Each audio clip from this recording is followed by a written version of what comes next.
Yesu ashimwe. Haleluya, haleluya, haleluya, haleluya, haleluya. Mana ishimwe cyane. Ubwo umwami Yesu adukunda turi amahoro. Yesu ashimwe. Turanezerewe cyane kongera kubabona, kongera kuza ahangaha. Aha hantu ntabwo turabashitsa, ni mu rugo. Badufashe neza, niyo mpamvu twagarutse. Pastor yaravuze ngo nta handi nakorera stage kereka ahangaha. Amen. Kuko hano twahabonye Il a dit, je ne peux pas faire le stage quelque part ailleurs, c'est seulement ici dans ma famille. Yeah. Yeah. Parce que c'est ici où j'ai vu la main de Dieu, ici dans cette église. Amen. Nous allons prier. Et Dieu, notre Dieu, notre Dieu, nous te bénissons ce matin, le matin de bénédiction. Seigneur, nous nous sommes réveillés et cela a été possible. Tu nous as protégés, tu nous as soutenus là où nous étions, tu as été avec nous. Waratwimanye mu buryo bwose bugaragara. Tu nous as arraché de main du diable. Tu as été de notre côté. Maintenant ton serviteur va parler de ta part. Seigneur, que ce soit toi qui l'accompagne, que ce soit toi qui sois avec lui comme tu as dit. Nous serons avec toi. Seigneur, au nom de Jésus-Christ, sois avec lui. Alléluia.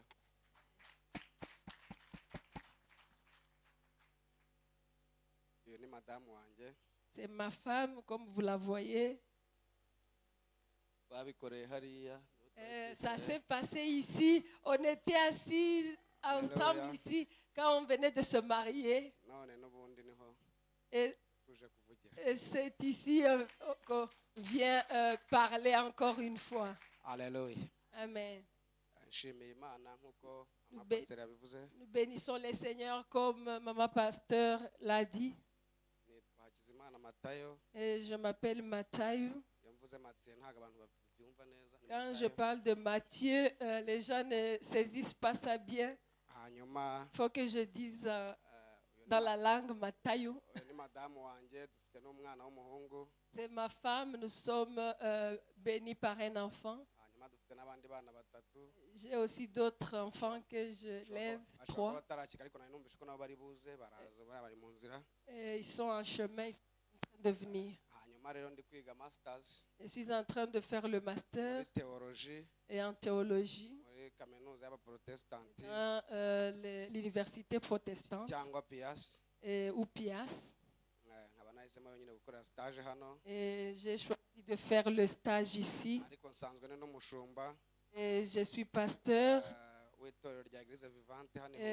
maintenant de l'église vivante. Mais je ne peux pas m'empêcher de faire, voilà, j'ai la joie de faire le stage dans ma famille, dans mon église. Et chez nous, à la maison ici. Amen. Et nous allons lire sans plus tarder la parole de Dieu. Ceux qui ont la Bible en Kinyarwanda vont m'aider parce que j'ai la version anglaise. Nous allons lire dans Genèse, chapitre 12, à partir du verset 1 jusqu'au verset 4. C'est lui qui est prêt, Papa Jean-Marie.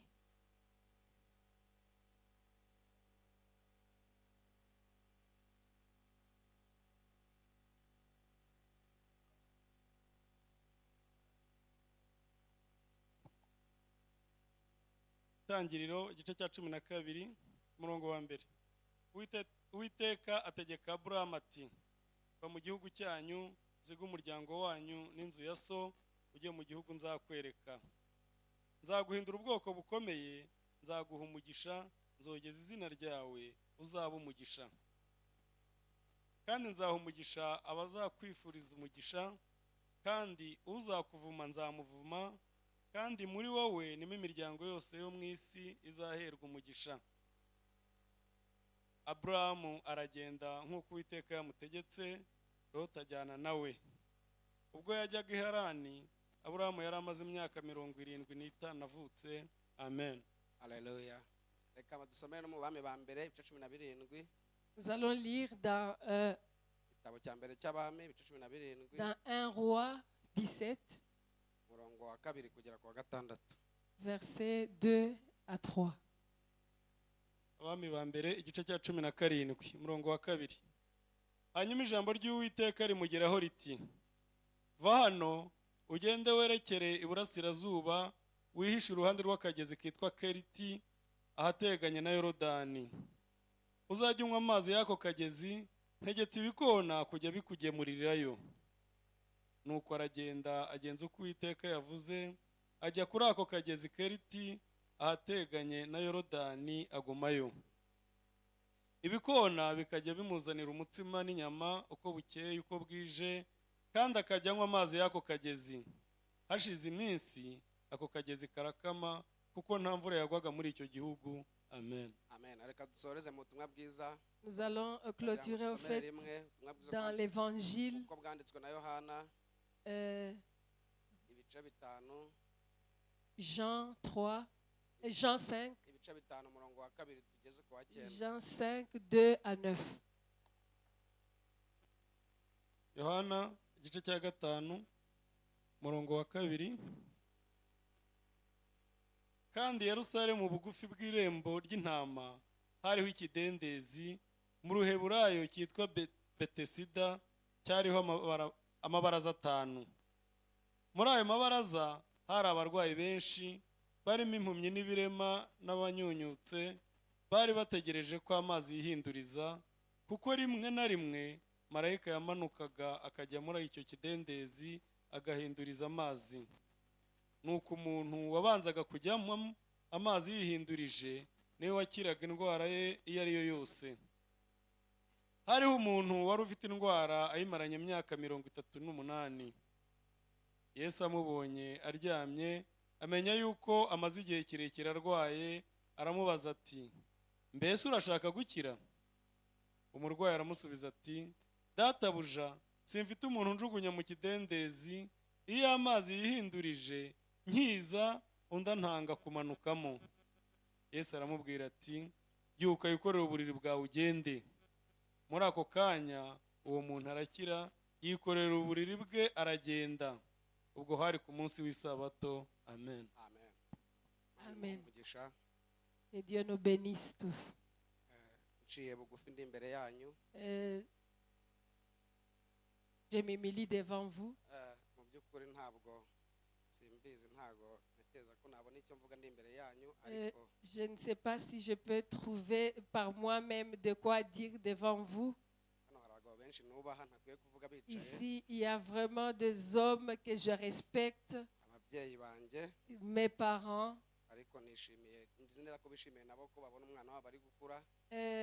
J'ai la foi qu'ils se réjouissent parce qu'ils voient leur enfant en train de grandir devant eux.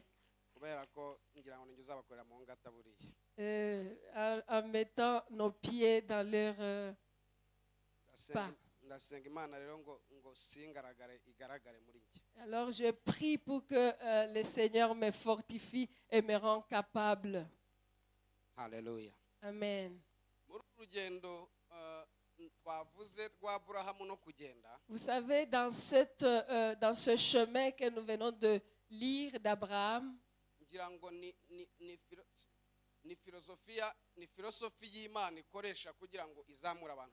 me dis, il y a en fait la philosophie de Dieu que Dieu utilise pour élever son peuple.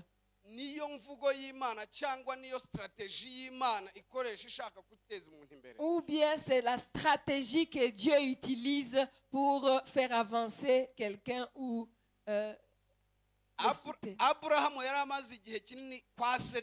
Abraham venait de passer un long moment chez Séter. kandi nta kintu cyahindukaga. Et il n'y avait rien qui changeait.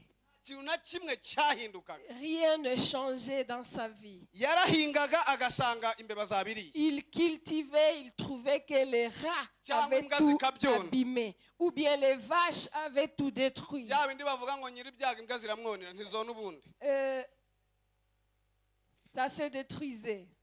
Hanyuma rero iki gihe Imana ikoresha ubu buryo kugira ngo imuzamure. Et c'est alors que Dieu a utilisé une stratégie pour l'élever. Nabwiye ngo yasishobora kuguha umugisha ukiri mu banyabigirwamana. En disant, aussi longtemps que tu es dans les idolâtres, je ne te donnerai pas la bénédiction. Alors il lui a ordonné de quitter cet endroit.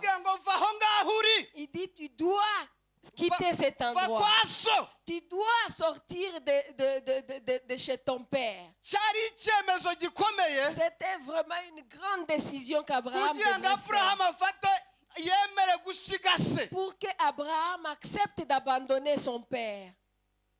Alléluia. Alléluia. C'était une grande décision que n'importe qui ne pouvait faire.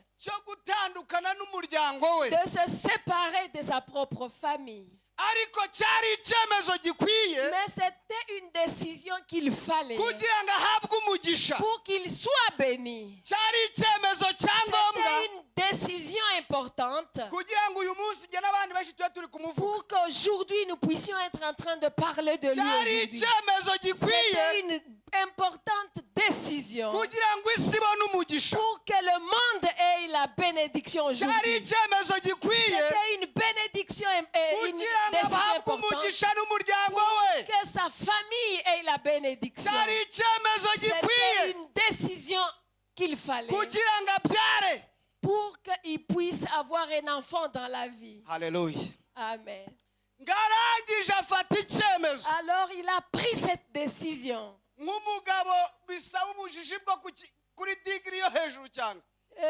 Cela, c'était difficile pour lui de prendre cette décision. Ça demande en fait la folie pour pouvoir prendre la décision. Comme je l'ai dit le matin, j'ai dit, ma propre femme m'avait posé la question de savoir, tu vas parler de quoi aujourd'hui? Elle était curieuse. Et je lui ai dit, on n'a pas besoin, nous avait parlé du fait qu'on n'a pas besoin de connaître le futur, mais nous avons besoin d'écouter la voix.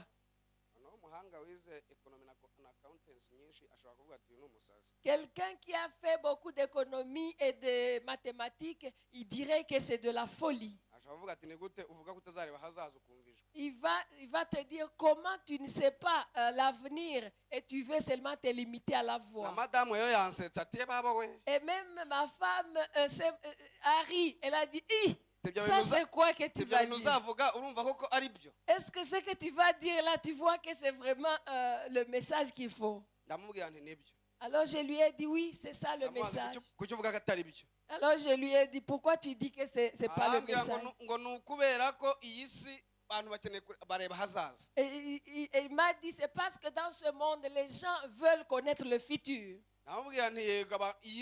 Alors je lui ai dit, oui, c'est vrai, ce monde. Les gens de ce monde, mais nous ne sommes pas de ce monde. Alléluia. Amen. Alors il a dit, pour ça, c'est vrai. Vous savez, le monde cherche ce qui est du futur. Mais nous, les gens du ciel, nous ne cherchons pas ce qui va venir. Nous suivons la voie. Ce qui est important, c'est séparer la voix des voix. Alléluia. Amen. Et vous avez remarqué que séparer la voix des voix, de beaucoup de voix, ça a de l'importance. Vous vous rappelez de l'histoire de Bartimée? ngo yarasakuje cyane abajije ngo nibiki biri kuba bavuga ati Yesu mwene Dawidi utambutse. Il avait fait du bruit en disant qu'est-ce qui se passe, qu'est-ce qui se passe. On lui a dit c'est Jésus qui passe. Urumva kari akavuyo k'abantu babonye umwami w'abami atambutse. C'était la foule, le bruit de la foule qui regardait le Seigneur passer. Mais Bartimée a continué à faire du bruit. Il a continué à faire du bruit. Et les gens du monde qui l'entouraient continuent à l'empêcher de faire du bruit. Mais lui continue à crier et eux ils voulaient le faire taire. Alors ils ont commencé à le faire taire en disant tais-toi. Mais lui il a continué à crier très haut. Il a élevé encore très haut la voix. Jésus il est en train de passer. Alors, quand Jésus passait, et alors Jésus a séparé la voix des voix. Et on dit qu'il y avait beaucoup de voix qui se faisaient entendre. Mais Jésus a entendu une seule voix. Qui était la voix de Bartimée. Il a séparé de beaucoup de voix. Il a dit à cette personne de venir. Les gens là qui lui ont dit de se taire, c'est eux qu'il a utilisé pour lever le faire. Parce que Jésus sait séparer la voix des voix. Il a besoin de séparer la voix des voix. Il a besoin d'obéir à une voix, pas à des voix. Il y a des voix qui te disent quitter ce monde de salut. Mais il y a une voix qui est en train de te dire reste dans le salut. Reste dans Jésus, c'est là qui a le retour. Amen. Après Abraham, sans beaucoup de voix, sans beaucoup de paroles, sans beaucoup d'explications, il est parti. Et comme dans Hébreu on le dit, qu'il est parti sans savoir où il allait. Voilà pourquoi je l'ai dit, ça demande de la folie pour pouvoir faire des choses pareilles. Mais je ne peux pas dire que nous ne sommes pas des fous, nous ne sommes pas des insensés. Parce que parmi les gens qui ont étudié, nous y sommes aussi.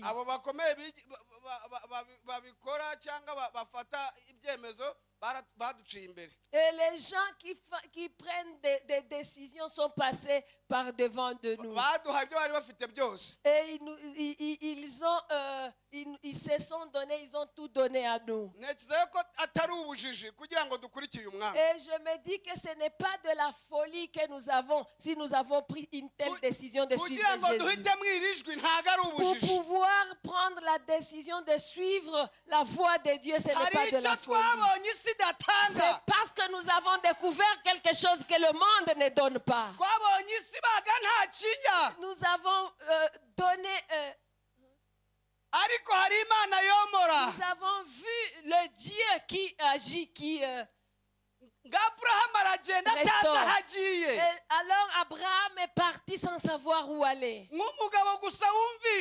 Comme quelqu'un qui a seulement écouté la voix et il a obéi. Quand nous regardons la vie d'Abraham,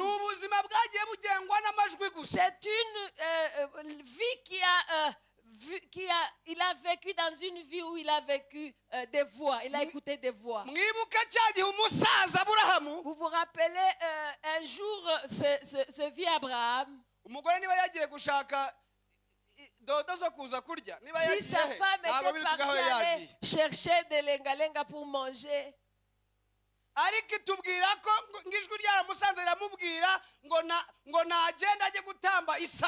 Mais il a entendu la voix, au fait, qui lui disait qu'il aille offrir son fils Isaac. Son fils unique qu'il a obtenu dans la vieillesse. Et sans peur, il a écouté cette voix, il a obéi.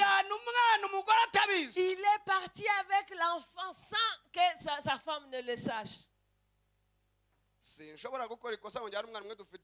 savez, je ne peux pas faire une telle faute, prendre mon enfant sans que ma femme ne le sache. Que le Seigneur me fasse grâce qu'il ne me demande pas une telle chose. C'est vraiment, ça serait difficile pour moi. Parce que là, normalement, la biologie nous a dit que c'est l'homme, en fait, qui donne la sémence. Alors, j'étais en train de réfléchir en disant que je dirais à ma femme, de toute façon, c'est l'homme qui donne la sémence. Mais ça, en fait, ce sont les hommes qui se tiennent dans leur autorité.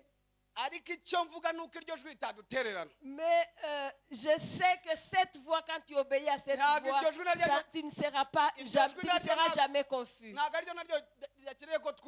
Si tu obéis à cette voix de Dieu, tu ne seras jamais confus. Parce que c'est cette voix de Dieu qui a construit nos familles. Et qui a fait que nous puissions rencontrer des femmes jolies comme la mienne alors que nous sommes noirs de teint.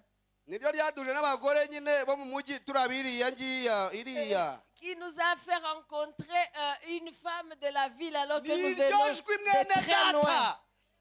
C'est de cette voix, la voix que je parle, c'est la voix de Jésus. C'est la voix de Jésus-Christ lui-même. C'est cette voix qui a pris Élie et l'a amené en lui disant partez. Partez même s'il y a la famine. Cette voix s'est levée dans les problèmes. Même pendant le chômage, tu entendras cette voix. Cette voix qui t'a apporté le salut ne te confondra jamais. Cette voix qui t'a amené dans la maison de Dieu, ça ne te délaissera pas. C'est cette voix qui t'a conduit ici, ça te soutient encore. C'est cette voix qui t'a amené ici, ça soutenu. Ça y est encore pour toi. Et c'est ce qu'il a dit à Esaïe. Je viendrai, je passerai, je te précéderai, je viendrai avec toi. Et c'est cette même voix qui a dit que je briserai les portes de fer. Et je te montrerai les choses cachées. C'est de cette voix que je suis venu parler. C'est cette voix qui veut que nous puissions aller de l'avant. Que nous puissions faire d'autres pas. Que nous puissions changer de position. Ça ne veut pas que nous continuions à rester dans les idoles. Que nous continuions à patauger dans le péché. Non. Rappelez-vous que la même voix a dit, je t'ai trouvé en train de patauger dans le péché. Cette voix a beaucoup d'importance et c'est puissant. Cette voix qui a amené Élie, pendant que c'était difficile, et les moments difficiles de famine, et ça l'a amené au torrent de Kérib.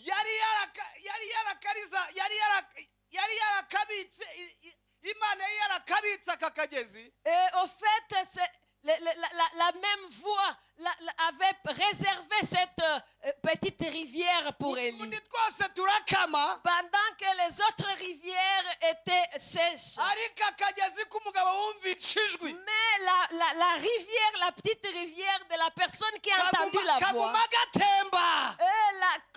La même voix, la même rivière a continué, le même torrent a continué à couler. Le torrent de la personne qui a écouté la vraie voix, ça continue à jaillir, à couler. Et après, il a donné l'ordre au corbeau en disant que tu ne vas pas boire seulement de l'eau comme le guichoure. Tu vas aussi manger de la viande.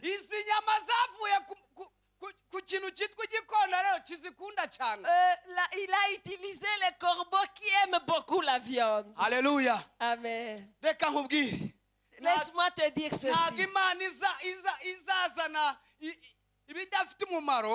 Dieu ne va pas amener des choses qui n'ont pas d'importance. Ou bien les choses, les restes que les gens ont jetés. Il apportera de nouvelles choses pour toi. Et des choses de valeur qu'il amènera pour toi. Et il va utiliser le miracle pour l'amener.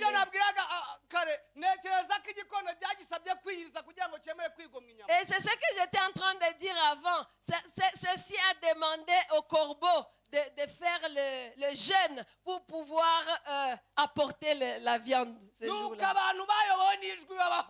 Parce que pour que la personne qui a écouté la voix, qui a obéi à la voix de Dieu puisse vivre. Parce que cette voie te conduit jusqu'au plan de Dieu. Alléluia. Amen. Alléluia. Amen. Parce que Dieu veut que nous obéissions à cette voie et que nous allions de l'avant. Parce que la voix est en train de nous dire d'aller, d'avancer. Parce que le miracle va se réaliser parce que tu t'es mis en mouvement. Même et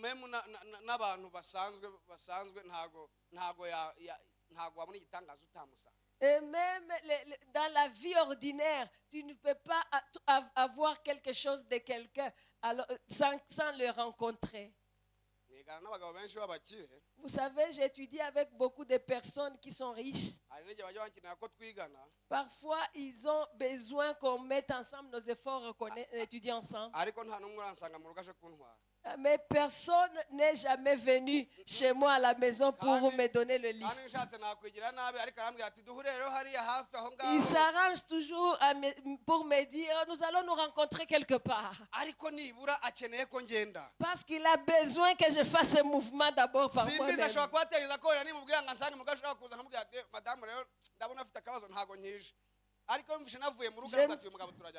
Je ne sais pas s'il attend que je puisse lui dire que je ne viens plus, mais il entend que je fasse un pas. Alléluia. Mais s'il y a quelqu'un si une personne peut avoir des calculs comme ça, parfois je leur dis je vais venir après il me dit j'ai eu des raisons, je ne viens plus. Mais Dieu, quand lui il dit allons-y, il vient avec nous. Il vient, il nous précède même. Alléluia. Amen. Alors Dieu a utilisé des corbeaux qui ont apporté la viande dans leur bouche. Dans leur gueule. Si il était resté là où il était, je parle d'Élie, il pouvait mourir de faim et de la famine. Bien-aimés, sortez de cet endroit. Fuyez la famine. Parce qu'il y a la famine là où tu es spirituel.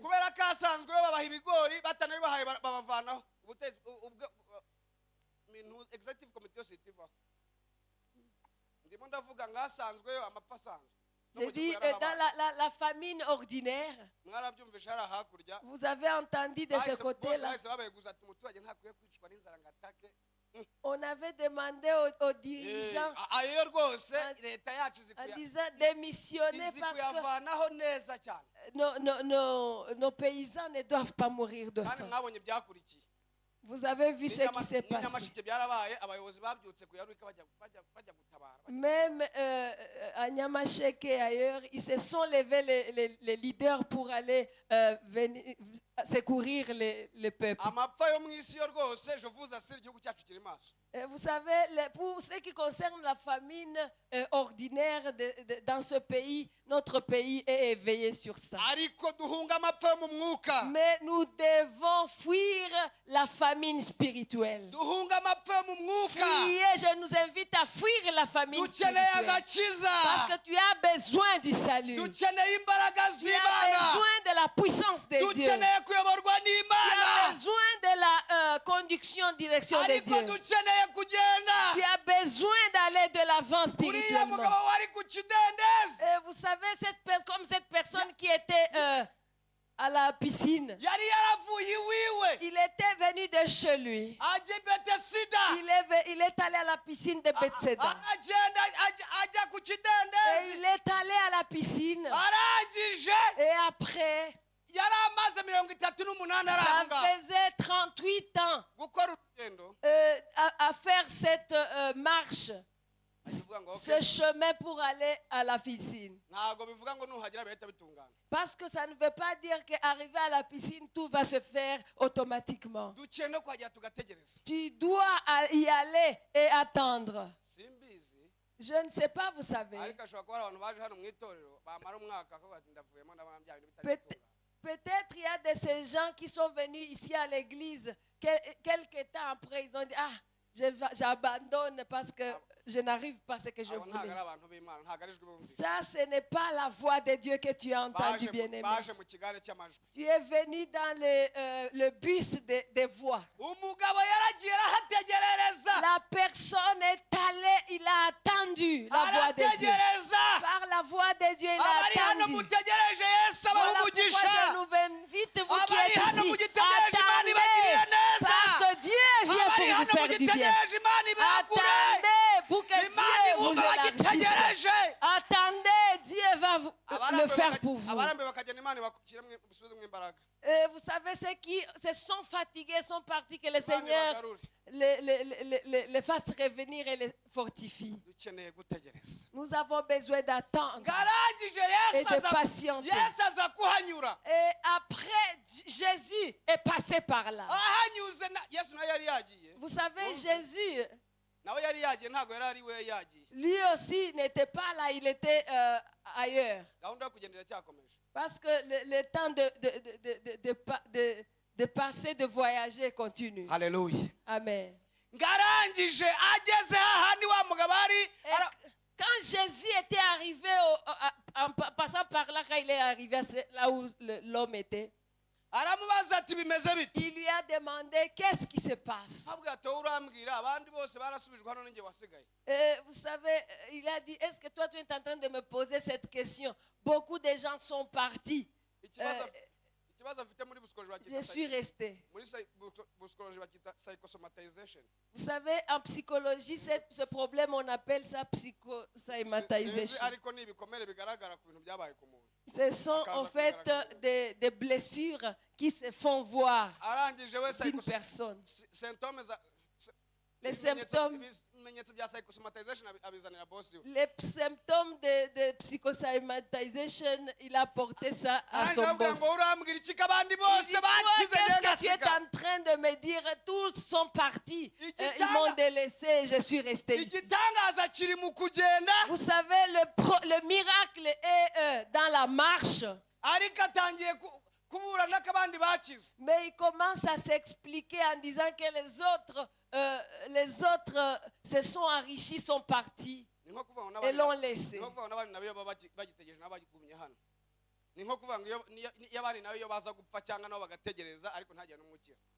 Vous savez, c'est comme qui dirait si les autres personnes aussi pouvaient mourir ou bien pouvaient rester, mais qu'il n'y ait personne qui soit guéri.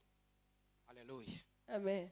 Arangije Yesu amubwira ngo fata uburiri bwawe ugende. Alors Jésus lui a dit, prends ton lit et marche. igitangaza cyari kiri mu kugenda kwe. Vous savez, le miracle était dans sa marche. Igitangaza cyari kiri mu kugenda kwe. Le miracle s'est fait voir par sa marche. Mwene data mu kwimuka harimo igitangaza cyawe. C'est dans la marche, dans ta marche qu'il y a ta bénédiction. C'est dans ta marche qu'il y a ta bénédiction. C'est dans ton avancement. Dans ton passage d'une étape à une autre qu'il y a le miracle. Ton miracle. C'est dans ta poursuite de Jésus qu'il y a ton miracle. C'est dans la suite de Jésus qu'il y a le miracle. C'est dans l'obéissance de la voix de Dieu qu'il y a le miracle. Il lui a dit, prends ton lit et marche. Vous savez, il n'avait pas besoin d'autres miracles. Prendre seulement le lit, c'était déjà un miracle parti. Que Dieu soit loué parce que vous aussi vous êtes un miracle. Parce que le Seigneur a fait de vous d'une manière miraculeuse. Voilà pourquoi vous êtes là. Voilà pourquoi vous êtes là. Il y a des choses que vous avez abandonnées. Et vous êtes venus chez Dieu. Alors recevez la bénédiction de Dieu. Recevez la puissance de Dieu. Recevez la grâce de Dieu. Que le Seigneur vous fasse du bien au nom de Jésus. Alléluia. Amen. Alors Abraham a reçu son miracle. Vous savez, le miracle, la marche avec Dieu. Le miracle est dans le détournement. Tu te détournes de ce qui est passé et le péché. Parce qu'il voyait qu'il n'y avait pas de voie. Même si tu vois qu'il n'y a pas de voie, tu ne sais pas où tu vas. Là où tu vas, c'est là qu'il y a ton miracle. C'est là où il y a ton miracle. Là où tu te diriges, là où Dieu t'a montré, c'est là qu'il y a ton miracle. C'est là où le Seigneur t'envoie, c'est là qu'il y a ton miracle. Alléluia.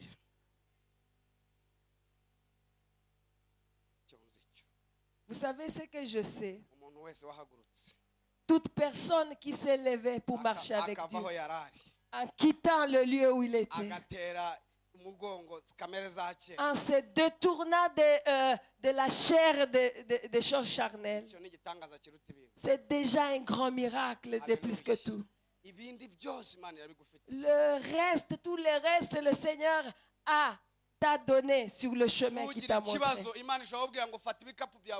Alors n'aie pas de problème quand Dieu te dit prends tes affaires et nous partons. Et tu vas sans savoir où aller. Tant que tu es sur le chemin, avec Dieu, il te donne, il te révèle son plan tous les jours. Parce que tu as obéi à sa voix et tu lui as fait confiance.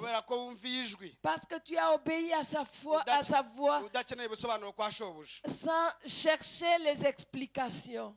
Alléluia. Amen. Alléluia. Amen. Alléluia. Amen.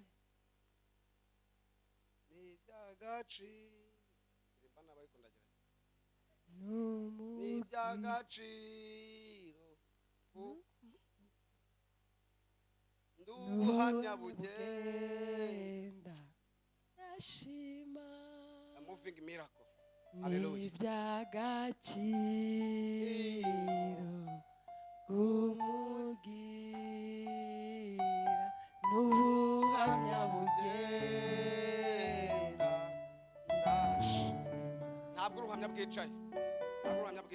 Tu es le miracle qui marche. Tu es le miracle qui marche. Tu es le témoignage même. Tu es le témoignage parce qu'il y a des choses que tu as laissées, auxquelles tu as donné le dos. les choses que tu aimais beaucoup, et tu as accepté d'obéir à Dieu et tu es parti. Tu es le miracle, le témoignage qui marche. En marchant dans le plan de Dieu.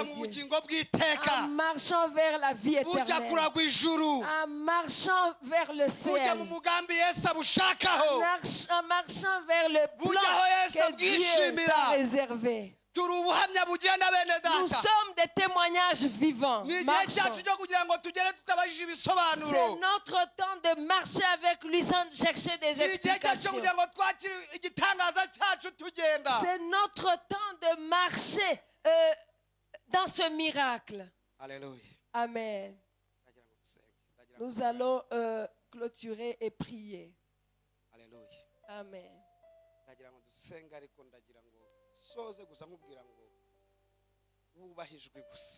Tout ce que je te demanderai, c'est d'obéir à cette voix. À cette voix de Dieu. Enlève ton intelligence et tes pensées dans ces choses.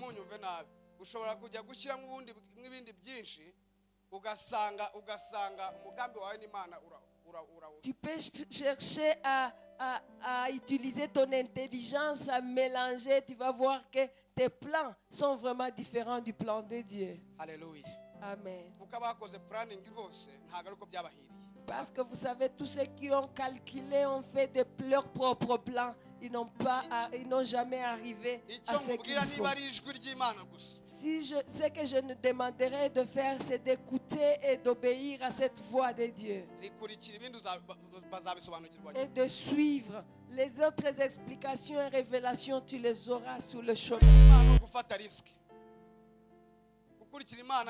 Parce que suivre Dieu, c'est accepter le risque. Alléluia. Amen. Alléluia. Amen. C'est ton temps d'avancer avec Dieu. Alléluia. Amen. Parce que ta bénédiction, c'est là que ça se dirige. Là où Dieu t'appelle, c'est là qu'il y a ta bénédiction. Que Dieu te bénisse.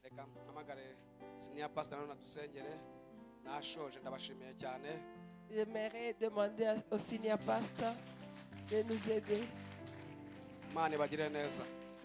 Amen. Pour clôturer.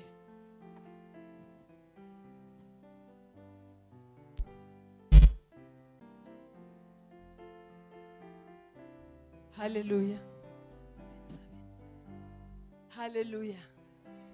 Alléluia. Amen. Applaudissons pour la parole de Dieu. Amen. Amen. Vous savez, la parole de Dieu dit, aujourd'hui, si vous entendez sa voix, aujourd'hui, si vous entendez sa voix, n'endurcissez pas. Aujourd'hui, si tu entends sa voix, n'endurcis pas ton cœur. Alléluia. Alléluia. Alléluia. Je ne sais pas quel genre de voix tu es en train d'entendre autour de toi. Nagonza majwi uri kumva. Nagonzi amajwi uri kumva. Je ne sais pas quel genre de voix tu es en train d'entendre. Mais la voix de notre Dieu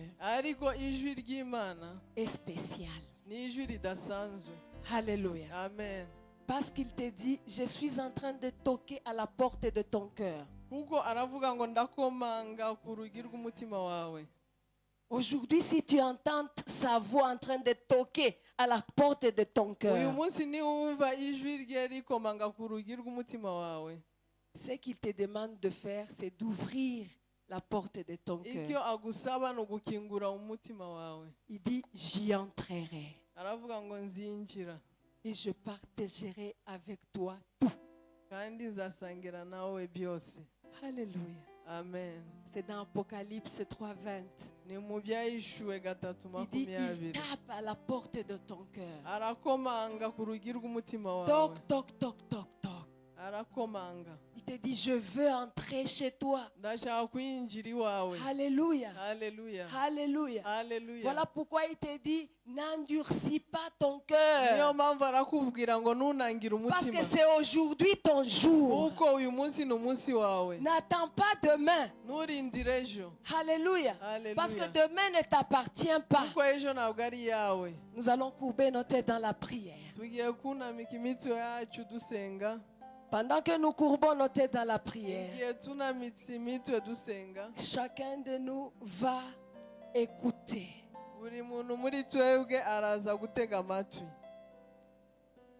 Le toc-toc du Seigneur dans son cœur.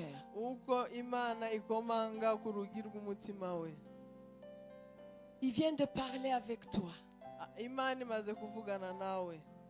Il y a la voix du Seigneur qui vient de se faire entendre. En train de te parler. En te disant que c'est aujourd'hui. C'est aujourd'hui le jour de ta bénédiction. Ce n'est pas demain. Alléluia. Alléluia. Je sais qu'il a parlé avec toi. Je sais qu'il a parlé avec toi. Et toi aussi tu veux être béni. Tu veux qu'aujourd'hui les choses changent dans ta vie. Alors élève la main là où tu es. Parce qu'aujourd'hui, tu vas prendre un autre élan avec Dieu. Tu vas prendre un autre chemin avec Dieu. Aujourd'hui, c'est ton jour. Sois béni, bien-aimé. Lève-toi là où tu es. Lève-toi là où tu es. Dieu veut te bénir.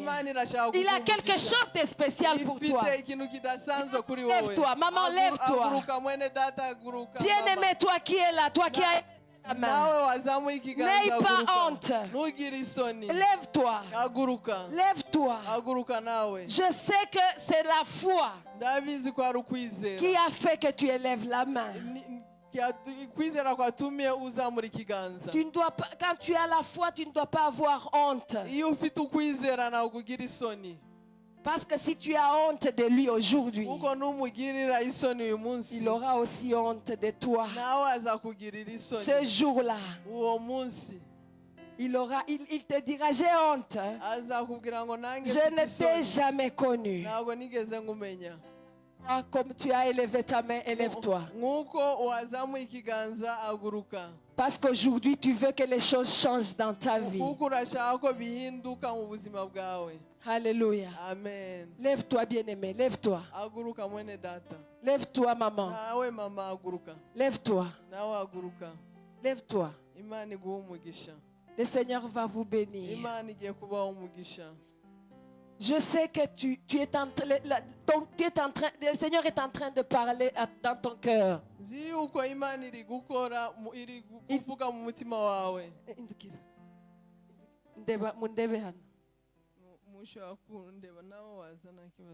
Le Seigneur est en train de te parler. Combien de fois tu ne fais que désobéir à cette voix? Combien de fois le Seigneur a parlé avec toi en te demandant de faire ceci ou cela, et tu as endurci ton cœur? Toi aussi ça te concerne. Parce que tu continues à endurcir ton cœur. Tu n'as jamais voulu faire ce que Dieu t'a demandé de faire. Ntabwo wigeze wemera gukora ibyo Imana yagusabye gukora. Nawe birakureba. Alléluia. Aujourd'hui c'est ton temps aussi de te repentir. C'est ton temps de te repentir. Et tu donnes le dos. C'est que le Seigneur t'a interdit. Et tu vas suivre la voie de Dieu. Peut-être tu es en train de dire à Dieu, Seigneur, je ne peux pas. Par mes propres forces, tu t'es dit, tu te convaincs toi-même. Ça me demande beaucoup d'efforts. Non, tu n'es pas seul, bien-aimé. La parole de Dieu est en train de nous dire qu'il sera avec nous. C'est lui qui le fera pour toi. C'est lui qui te rendra capable.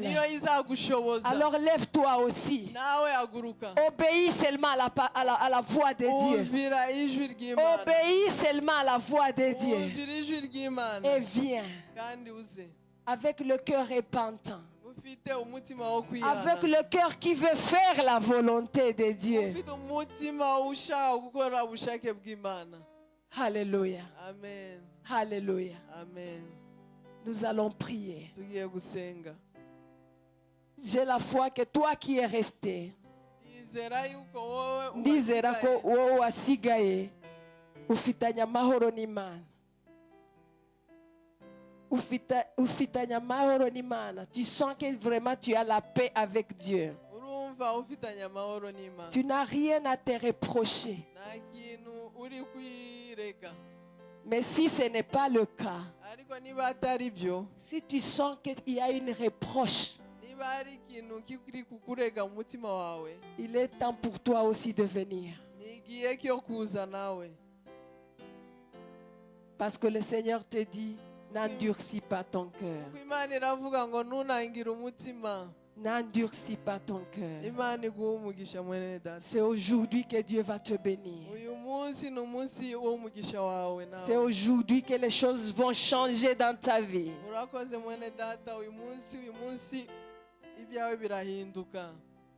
Alléluia. Alléluia. Alléluia. Alléluia. Parce qu'il te faut une vraie repentance. Pour que tu sois béni dans la vie. Pour que le Seigneur te visite et marche avec toi. Il te faut une vraie repentance. Et retrouver la paix avec Dieu. Parce que sans la paix, avec Dieu, rien ne va se passer dans ta vie de bon.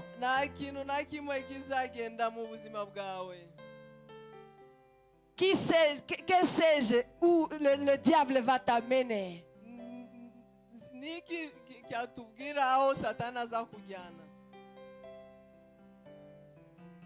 Parce qu'il attend toujours des gens pareils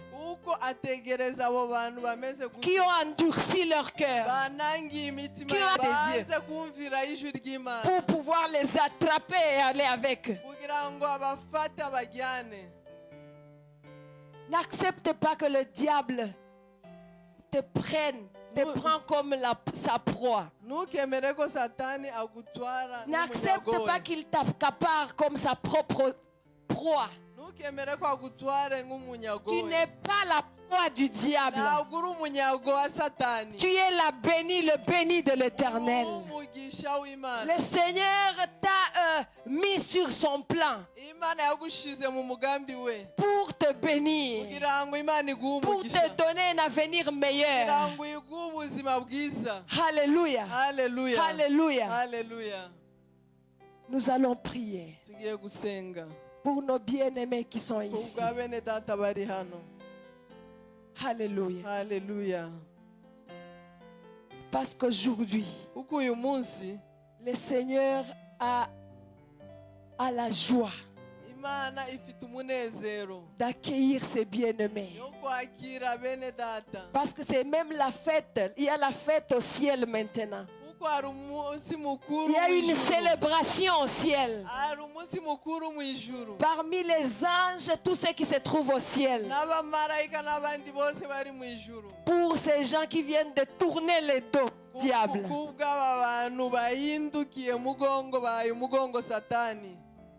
Alléluia. Alléluia. Pour suivre Jésus-Christ et faire la volonté de Dieu. Nous allons prier. J'aimerais demander au pasteur Mathieu qui nous a prêché, les aider à prier le conduire dans cette prière de repentance. Et après, nous allons prier.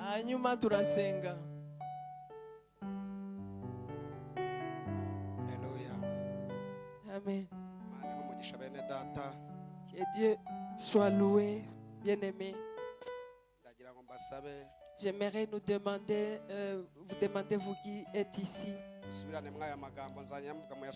vous avez répété cette prière. Je vais parler et vous allez répéter la prière avec foi.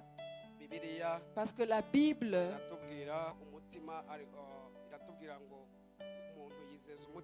nous dit que quand nous avons la foi et que nous confessons par la bouche, il n'y a pas beaucoup de calculs dans le salut. Ça te demande la foi dans le cœur et de le recevoir par la foi. Parce que quand tu as la foi que Jésus-Christ est l'enfant de Dieu, et tu as la foi qu'il est mort pour toi et qu'il est ressuscité avec toi, alors là tu vas recevoir le salut. Nous allons Dieu. Et nous qui sommes ici devant, je vais le dire, nous allons répéter. Dis très fort, Seigneur Jésus, je viens devant toi. J'accepte que je suis pécheur. Maintenant, aujourd'hui, je veux, Seigneur, être sauvé. Que mon nom, tu l'enlèves de ce livre de destruction. Dans le livre de vie. À partir d'aujourd'hui, je suis sauvé. Je ne veux plus rétrograder, aller en arrière. Je veux être pour toi éternellement. Continue à me fortifier. Au nom de Jésus. Amen. Amen. Shobora kubasengera naye.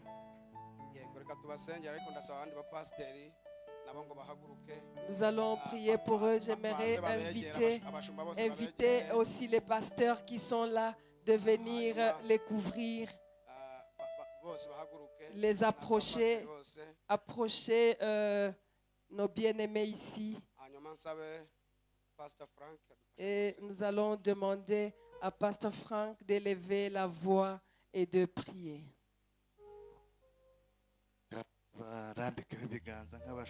Leur imposer les mains. Vous savez, suivre la voix seulement, c'est pas facile. Ça nous demande la foi.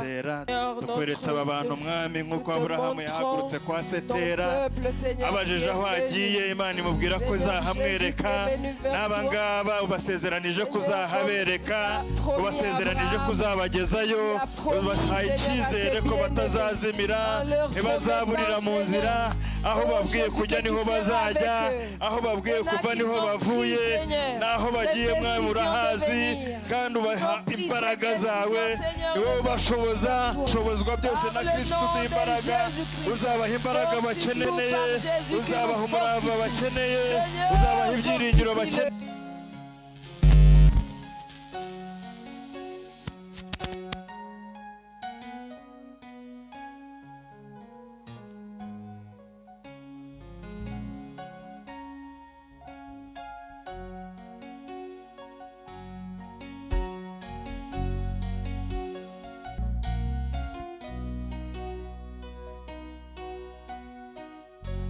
Ton affection, donne-leur, Seigneur, tes capacités.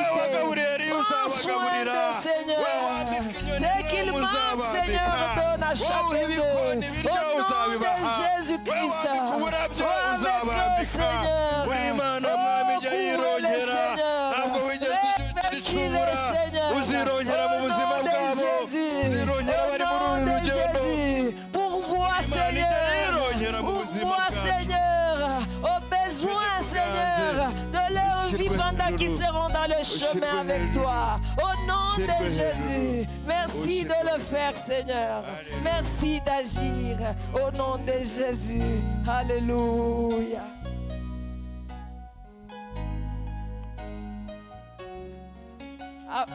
Applaudissons le roi des rois pour sa parole et pour nos bien-aimés.